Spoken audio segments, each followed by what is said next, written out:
All right, you're a Muslim. You was brought up with that religion. You see, because like I say, some people say, yeah, you redeem yourself and blah, blah, blah. But with me, I was born Baptist.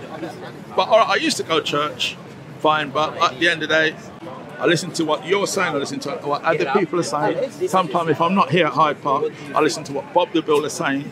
But the only thing I've noticed here, it goes into challenge and it gets heated up. Without God, there is no power. Without God, there is nothing. That's what we believe. But the point I'm trying to make to you is, yeah, but that's your strong belief. Let's not get sidetracked into lots of different things. But what I'm saying, that's your strong beliefs, isn't it? All right, beliefs based upon what? Beliefs is based upon what? How can I say to you? Maybe on true religion, maybe on based upon evidence. On evidence. Evidence. Yeah, but it can't. That's the key. Yeah, but even Pharaoh, when he was being drowned, at the last second, he wanted to turn back to God, and he wasn't given the opportunity. Yeah, but hold on, illness can catch you at any time. When you don't expect it. So that's why it's important that we reflect on our mortality and the delicate nature of life, and that it could be taken away from us in a flash. Of course it can. And so we have to right ourselves with the Creator. But supposing if I did say, look, I found something a little bit corrupted here, and can you read this and understand it so I can understand it? All right, you'd read it straight and understand. Yeah. But how would you compare that to the Bible? Okay, two things there. Yeah. Number one, my question initially was to you, can you get true guidance from something that's been corrupted? The answer to that is no. Right, go on. Now, how do I know the Quran is preserved and hasn't been corrupted? Two evidences, main evidences. Number one, we have a phenomena in Islam where people memorize the scripture from the beginning to the end, all from memory. Today we have tens of millions of people. At the time of the Prophet Muhammad, peace be upon him, we had hundreds, if not thousands of people who had memorized the entire Quran. Right, go on. No other scripture has this oral tradition, but the Quran does. Right, go on. Allah promises in the Quran, we shall make it easy for you to remember. And Allah always fulfills His promise. Yeah. And indeed, for millions of Muslims, it's easy because they've memorized it. Yeah. The second one go on. is scriptural, textual evidences. Right. Now look at that poster there.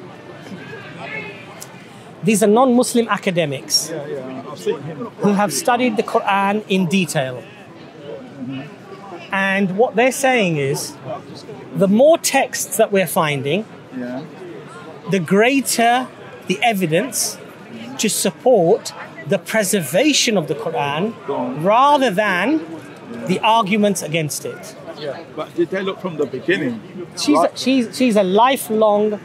Professor Angelica Newith is one of the foremost experts I've heard her. of the Quran, fluent Arabic speaking. Some of these are Hebrew speaking, and and academics within textual criticism. If you look at the last person we've got there, Professor Albert Cragg, he was actually he got a degree in divinity as well, biblical languages, but also an Anglican bishop. Yeah, I can see that. Anglican bishop is saying that the Quran is preserved. You look deeply into it. Deeply into it. Right. So what I'm saying to you, my brother, is that I'm not calling you to something just because it's my opinion, something that makes me feel warm and fuzzy inside. Right, go on. I'm calling you to something that has a substantial amount of evidence to support the claims. Without any gaps. Without any gaps and without any problems. So that's what I'm inviting you to, brother. And then what I'm saying to you is this. One of the things that Satan will do is he will make an individual procrastinate. So he will say, oh, I need to look at this. I need to find out this. I need to do that before I make my mind up, until you're on your deathbed and the angel comes to take your soul. At that point, the doors of acceptance and forgiveness are closed. There's no repentance now. Yeah, but that's your true beliefs, though, isn't it? And our true beliefs, based upon evidence, not just based upon opinions. Opinions, go on, but that's... Now, what I say to you, my brother, is this: before that time comes, and we don't know when it's going to be. We don't know if we're going to return from here to our houses today. Oh, well, that's life, isn't it? That's life. That's it. Yes? It's life, it's happening. So what I would say to you, my brother, is take the step, accept all of the prophets, including the last one, accept all of the revelations given to the prophets, including the last one, and start your journey. Start your journey in as a true believer of the one and almighty, the way Abraham and Moses and Jesus and Noah told you to, instructed you to. That's what they said to you. Worship nothing other than your Lord. They didn't talk about Trinity. Moses didn't say we have to believe in this triune God. Abraham never said to the people there's a triune God coming down, you have to worship all three. Never. It was always worship the God Almighty. Yeah, but definitely, I mean, so I've seen videos of, what's his name, Hamza, when he's been abroad. He's been like, when he went to, where is it? When he went to Saudi Arabia to worship out there. Mecca. And I see when he went to Morocco to find this, what's his name, he went all the way up this hill to find where this Moses or whatever it is that slept in this cave. I can't remember what God it was, but there's a lot of people there, and he couldn't get down to where it was. Oh, so that was the cave of Hira, where the prophet received his first revelation. I was watching that from the beginning. It's quite interesting. But I tell you what, it does trouble Hamza. But he troubled to find. But the people there, he couldn't. He was trying to get there. It's too many people. Yeah, exactly. And he was standing, but he wanted to get there. It's too difficult, really. It's a big rush. Yeah, it is. Yeah. You see what I mean? It's very interesting, though. Very interesting. Like, But brother, tell me, what really stops you from accepting Islam? Is it cultural issues? Is it your family? No. Is it how people might perceive you? What's the reason? I can see you what you're saying, because the reason why, all right, you're a Muslim. You was brought up with that religion. You see, because like I say, some people say, yeah, you redeem yourself and blah, blah, blah. But with me, I was brought up. I'm not really a religious person, never was, but I listened to it because it's got good history. But I was born Baptist. But all right, I used to go to church, fine, but at the end of the day, sometimes you got these reverends that some talk the truth, but they jump too many words. But sometimes I go and I feel like sometimes I don't. But nowadays I just listen to religion as history. I listen to what you're saying, I listen to what other people are saying. Sometimes if I'm not here at Hyde Park, I listen to what Bob the Builder is saying. But the only thing I've noticed here, it goes into challenge and it gets heated up. Like the other time. It's not nice. Where is it? When Hamza, I think not you, another one of your... Dr. Imran was over there. Yeah. That was the place. And it ended up in one big collision. It ended up in a fight. I remember that. But I thought myself, Jesus, what's this? But the problem there is... Why did they get... Why can't they just talk peacefully? Because the problem there is that I don't talk to Bob the Builder. You see? I don't talk to Hatun. I don't talk to a lot of them. And the reason why I don't talk to them is I like to have a lovely conversation that I'm having with you here, which is more meaningful. Right? But my question to you, you believe in God, right? Well, you believe in a creator? That's a bit hard to say. But how can you be a Christian and not even believe in God? Well, I was born that way, but therefore then, like I say... But do you believe that this universe and everything has come from a creator? That's all I can give to you. I can't say, oh yeah, I believe in this. What are your feelings, your inclinations? Do you believe that this universe and everything that exists must have come from something? I just say it comes by nature. That's all I can say. So if you say it comes by nature, then where does the nature come from? Well, let's say it comes from the sky, but I don't think so. Nature grows, doesn't it? And where does that grow from? And where does the earth come from? Ultimately, you have to have something that brings everything into existence. Go on. And by necessity, it cannot have a beginning. It has to have already existed. Otherwise, it can't be the first that's not cause. by nature, does it? Everything's by nature. But who created the nature? I'm not going to say you. I'm going to say that man. No. Nature is nature. I think that's how I put it. That's how I put it, in my opinion. I think our intuition. You've got a good, strong religious opinion, but I'm not that type of person. Like I said, everybody's got their own way of what they believe and what they don't believe. So this bag that you're carrying, yeah, someone made it. Could it have come into existence by itself? No, someone's got to make it and plan it. Somebody has to plan it. And make it. Design it. And make it. Exactly. Okay. So I would agree with you. Yeah. That things that exist require somebody to have had that in their psyche, their intelligence. Right. Exactly. And there has to be fashion and design in a certain way for it to work. Right. Because if it was open at the bottom, that's not good. No, it's not good. Everything would fall out. Exactly. So there has to be certain design characteristics to ensure that it serves its purpose. Right. Right. Exactly. Now, this universe and everything that exists, if the bag can't exist by itself, no, it can't. Without a designer and a creator, right, you would assume, I would say logically, that it makes more sense that the whole universe itself must have also been designed and created, right? Well, I can see what you're saying. Yeah? Yeah, that makes sense though, doesn't it? I can see what you're saying. But do you think at least that makes sense, yes? Fair enough. Okay. I'm not going to argue. But you want to keep your cards close to your chest. It's not like that. I can't make sure it's stay level. Okay, look, the point that I'm trying to make to you is it's a very reasonable, intuitive belief. Yeah. That things don't exist of themselves. Right. But they are designed and fashioned and created in a certain way. All right. Now, when we look at this universe, all of its infinite numeration and orchestration, it's reasonable to assume it must have come from somewhere. Right, exactly. And something intelligent. That's right. That had a will. That's right. That had the power to create and fashion. Right. And what we're saying, brother, to you is that creator is telling you in this book that this is from that creator. And there are good reasons to believe that is true from that creator. And it's telling you, for your salvation, for your benefit, for your eternal happiness and bliss, follow the teachings. Yeah, right, fair enough. But for someone to write that book, where did he have to go to find the truth to put in the Holy Bible and the Quran? Where does that? That's what I've always said. Well, it has to come from God, doesn't right, it? But how does he know what he's wrote that come from there? Who told him that? So the person who wrote the book, yeah? Both the Quran and the Bible. Yes. I'm not going to say. I'm going to leave one without the other. So, for example, I've always answered this question even to the priests. So the Prophet Muhammad, peace be upon him, in the first revelation he was given, go on. It was said to him that this message is from the Creator, the Lord of the heavens and the earth. Go on. So immediately he knew where the message is coming from. But there was an element of awe, being in awe, and he went and asked his wife that this has just happened to me. It was a shocking encounter, and she took him to the scribe Waraqah.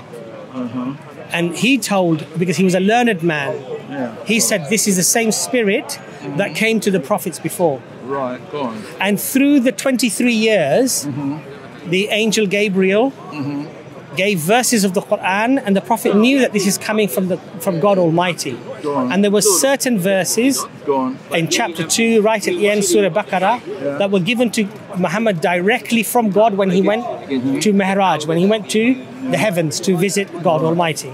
Yeah, so there was no ambiguity or confusion there. But my point to you, my brother, is this: that you can understand the logical reasons to believe the concept of a creator. It's but reasonable that if you would not make something frivolous without any purpose, that God would not create you without a purpose as well. And to be able to serve your purpose, it seems reasonable that God would give you guidance of how to fulfill that task.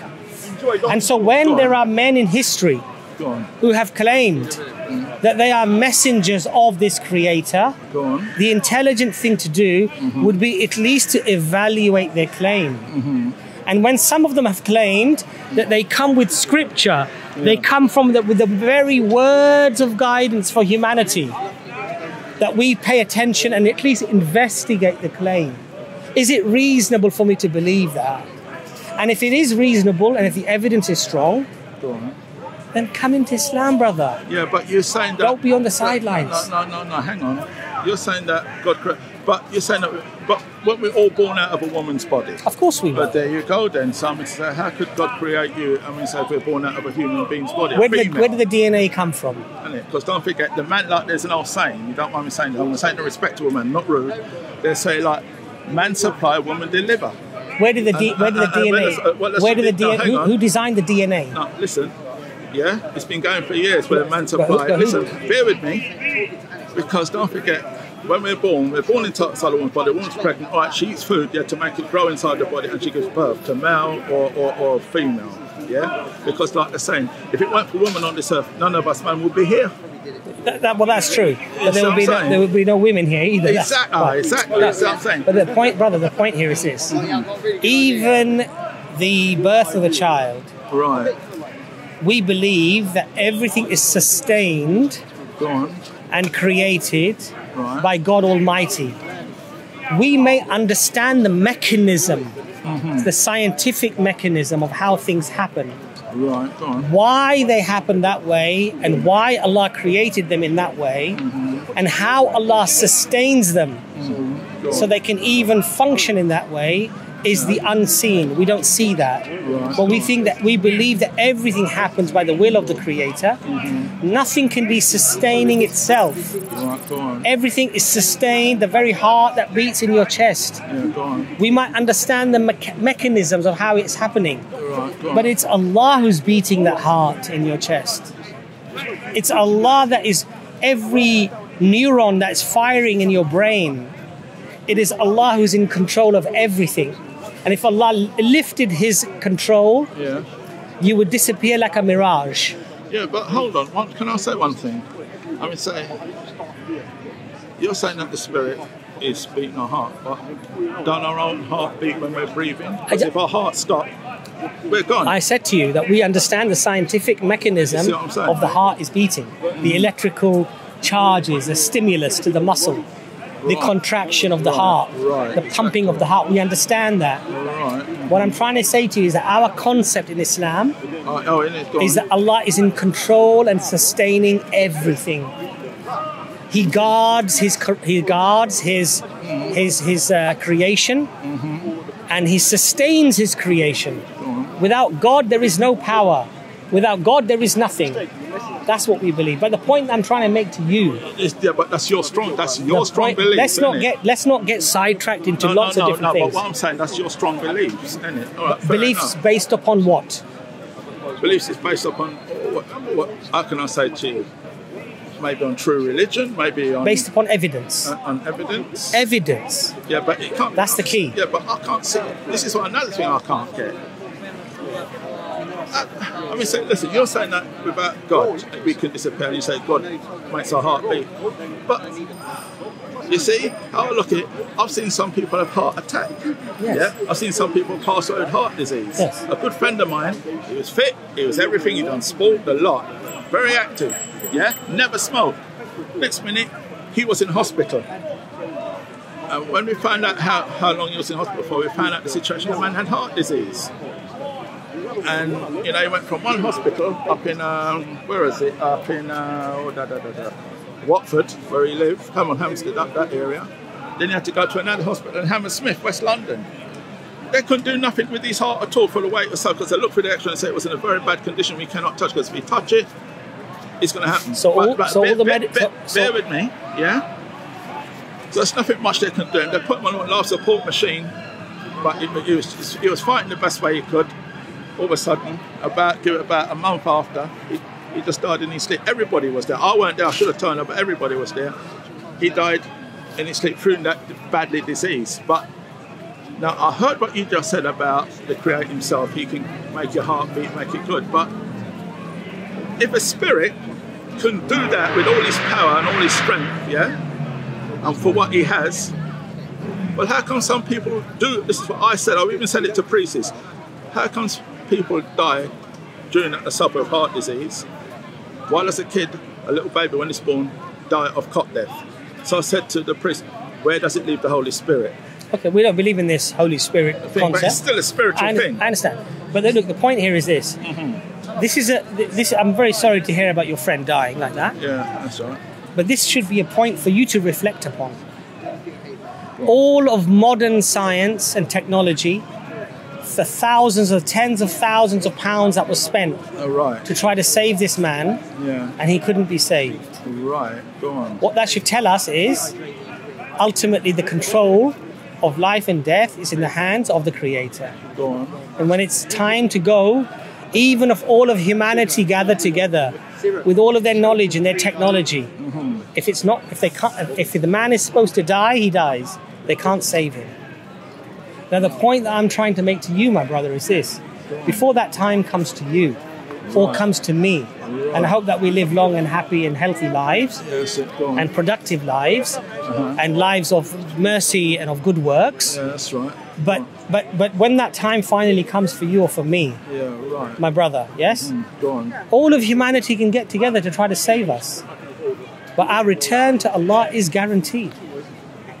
And that is why it's very important that we think about these things carefully, that we don't just try to find reasons to deny them, but we find reasons to evaluate them carefully, and then we, with an open heart and an open mind, we go to wherever the evidence takes us. Now, you know, you said to me I was born in a Muslim family.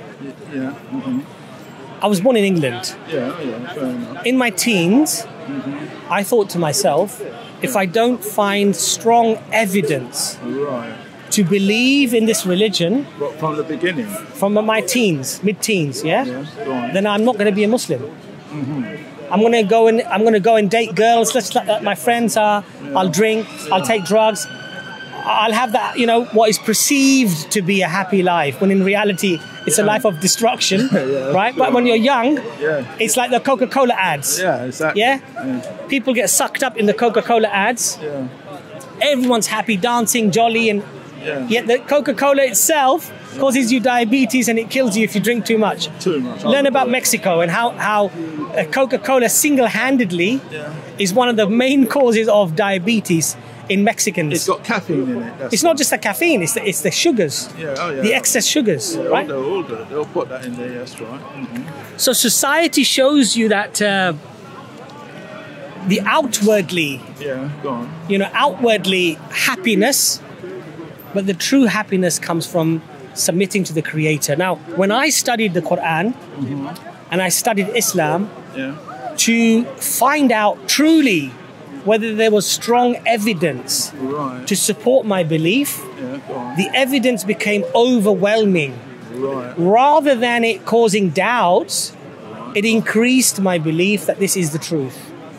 Until, alhamdulillah, today I hope that I have no doubts about it, because I spent a reasonable amount of time investigating it. I have many friends, mashallah, who have accepted Islam, intelligent people, successful people, some with doctorates, PhDs, some with 2 doctorates, 2 PhDs, some who are tennis coaches like our brother Jordan, mashallah. Again, he's got a bachelor's, as an educated guy.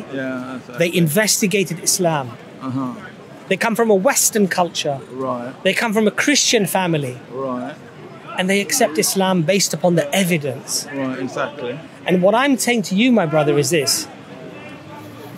Before we're sitting in that hospital bed, and we see the angel of death come to us, come on, your time is up, mate. I've come for your soul. That time is too late. Allah says at that time, the doors of forgiveness are closed. Once you see the unseen, that's it, it's too late. Khalas.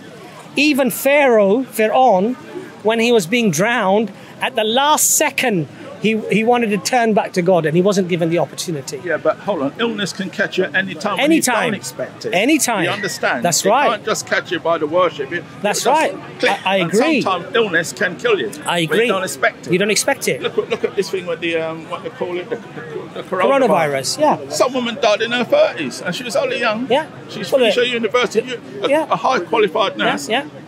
And it just took her. And there's teenagers that have died. Exactly, through it. So that's why it's important that we reflect on our mortality and the delicate nature of life, and that it could be taken away from us in a flash. Of course it can.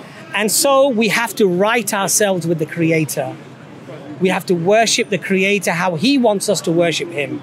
We should think about the Creator how He wants us to think about Him. And where we find that there's corruption, we should be very careful not to take our salvation from corrupted sources, because just as I told you, a map to take you to your home, if it's been corrupted, you're going to get lost. Exactly. And a map that's accurate, that's never been changed, will probably get you to your destination. Of course it will. And Islam is that map. And that's why I'm saying to you, out of love for you and empathy for you, take Islam as your salvation, because it is the truth. And it's manifestly the truth through evidence and reason. In Islam, we don't do blind following. We don't believe the Quran just because my mum told me, my dad told me. We investigate it, we find it. And when those pearls of wisdom and evidences and those diamonds are being showered upon us, we accept it because the evidence is so overwhelming. Yeah, but some people accept and some people don't accept but it. That's what I said to you. Yes. There are beliefs and disbeliefs. Yes. You can't look one way, you've got to look both ways. Of course, but that's your free will. You see? Allah gives you free will. You see? And that's why on the Day of Judgment, you'll have no excuse. Because Allah will say, I gave you the rationality, I gave you the intellect, I even gave you the ways to attain the knowledge. Go on. And you chose not to take it.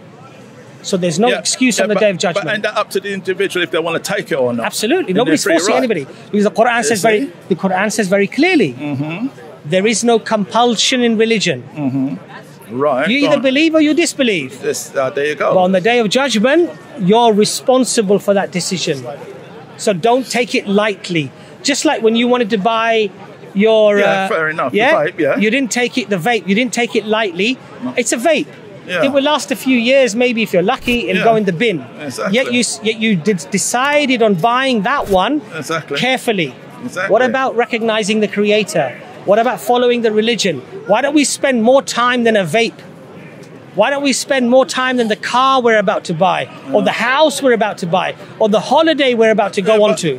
Why don't we spend more time investigating whether God is there and whether there is a revelation that I should be following? Yeah, but and up to anybody if they want to spend more time or not. See, if they've got the spare time, fair enough to study the Bible or the Quran. That is down to the individual, because you can't just say to one of these persons here what you just said to me and say, well, if he's going to try and say to you, all right, but if I've got the time, because he could be busy working, he could be busy planning something for his family or anything like that. You can understand what I'm saying. Let me explain something to you. You know, I understand what you're saying. When people say making time or I have no time, what they're saying is that I choose to do things with my time that I perceive to be more important. Right.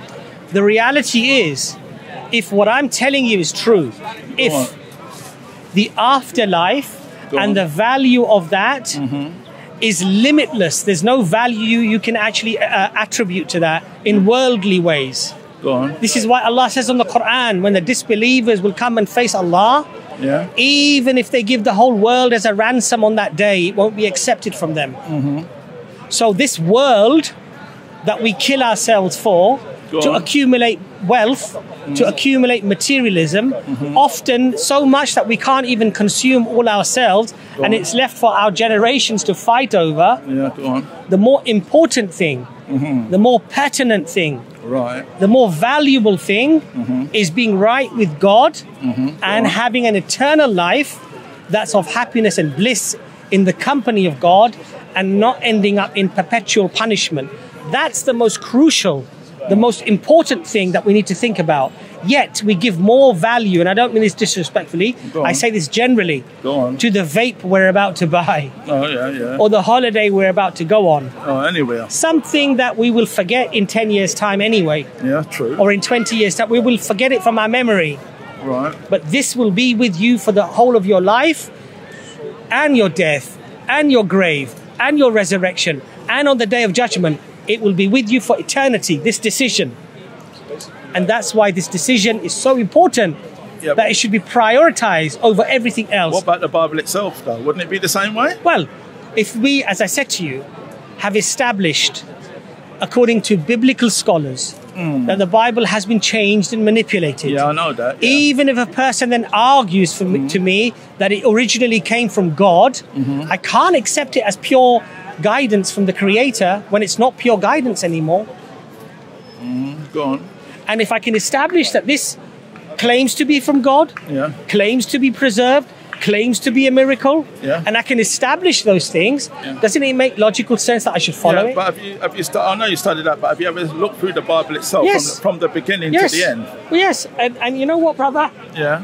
We don't just, as Muslims, we don't just... This was a Bible that was a gift, by the way, to me, from some Yeah. nice Christian friends. Yeah. We study the Bible, Yeah. we look at the verses, Yeah. we look at the arguments, Arguments in it. we look at the contradictions, we look at what the biblical scholars are saying, we look at all of these things. This is not a frivolous attempt just to convince people like a used car salesman, oh, come and accept Islam. We're saying, look, let's do it intelligently. Let's look at what the Bible is saying. Let's look at the Council of Jerusalem. Let's look at what happened to Paul. Let's look at the last coming of Jesus that the Bible claims when he turns away the Christians. Right, go on. And he says, get away from me. I never knew you. And these are people who said that we were casting out demons in your name, Lord. Yeah. We prophesied in your name. And what does he say to them? He says, get away from me. I don't know you. And he says, you people of lawlessness. In other words, he's telling the Christians, get away from me. You are a people of lawlessness. You forbade the law. You forsake the law. What was the law? Abraham's law, Moses' law, Jesus' own law. He was under the law, circumcised. Don't eat ham, don't eat pork. The dietary laws. He was under the Mosaic laws. Jesus himself. And Jesus is telling, so we study these things. And we look at these things. And then we say to you out of love and empathy, that my brother, look, there's all these problems. This can't be from God Almighty. It can't be the pure guidance from God Almighty. Go on. Though we believe that the original words given to Jesus were from God. But these are not his words. Yeah, but how do you know people amongst here in this part don't eat pork or beef or anything else? That's relevant. what I'm saying. No, but that's my point to you, brother. Is look, most of Christendom today, Yeah. they don't abide by the Noahide laws. They don't circumcise. Yeah. They don't abstain from pork. Yeah. Okay, they don't do that, do they? But the Muslims still do. The way that Moses prayed, Jesus prayed, the Muslims still pray like that. Yeah. They fasted. They had Lent. The Muslims still fast. Yeah, I've seen that before, Yeah. where they fast every June. We still every year. abide by the laws that Allah had revealed. And that's why I keep telling you, my brother, come back. I'm not saying accept Islam as a new religion. I'm saying this was the religion of all of the prophets. I'm saying come back to it. Come back to that religion where you worship none other than the Lord of the heavens and the earth, and you do not attribute partners with Allah. Yeah, can I say one thing? How comes you've got some Muslims that has left that and gone into Christianity? I've seen that loads of time. I've even heard it on the television, heard it on the internet at this park, where some people that you've seen that are ex-Muslims, some of them even preach over there. There's one guy in the glasses, you might know him. He's an ex-Muslim, and you see that thing on it, it's got Jesus cross in it, and he was an ex-Muslim. Look, I mean, so why did people like them leave Islam? Some Christians... Same like, I listen, understand. same like Hatum. Yes. She was a Muslim. Yeah, well... Then she left. She claims, yeah. Okay. And then she, what do you call it? So I mean, so this is what's going on. Some people end up worshipping the devil. They're devil worshippers. Because they left Islam? They left religion altogether. They leave Christianity or they leave any religion and they become devil worshippers. There are people like that. Oh, you got Satanist. Hear me out. You had one bloke here going back about 5 or 6 months back. Yeah. He was over there, young boy, about any say like 20s, about that. And all of a sudden, these Muslims surrounded him and they didn't argue with him. And when I looked at him saying about devil, he had all devil things. And so I said to him, well, why do you worship that type of religion? He turned and said to me, it's a cool religion. I said, how is it? I said, there are young boys in America that's in prison for what you're worshipping. I said, what was you before? He said, oh, I was a Christian. Yeah. So I said, so hold on. I said to him, why did you turn from up to down? He said, well, he read books on it. So that's my point to you. You see? Does that mean because he worships the devil now that Christianity is false? It doesn't mean that.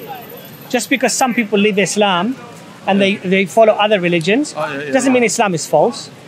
My personal experience is that when I speak to ex-Muslims, they have almost no knowledge about Islam. Generally speaking, they have no knowledge about Islam. Now, from a level of ignorance, you go and follow something else. To me, that does not tarnish a very well argued, well structured, evidentially provable religion of Islam. But let me just finish the conversation and say to you that, look, you've heard enough, I think. Yeah, but I'm not going to. You've heard enough. I'm not going to be a. All I'm going to say to you is this. Yeah. Think about it carefully. Yeah. But think about it quickly. Well, it takes time. Things are not I'll easy. That's what you're saying. I'll tell you why quickly. Because you've been thinking about this for years, right? I heard about religion. I've been thinking of it. I've been seeing it for years. For years. Yet you haven't made up your mind. No. Okay. I'm not that type of person, but I listen to the history of it. I understand. What if death reaches you first? Well, if it does, what can you say? What can you say?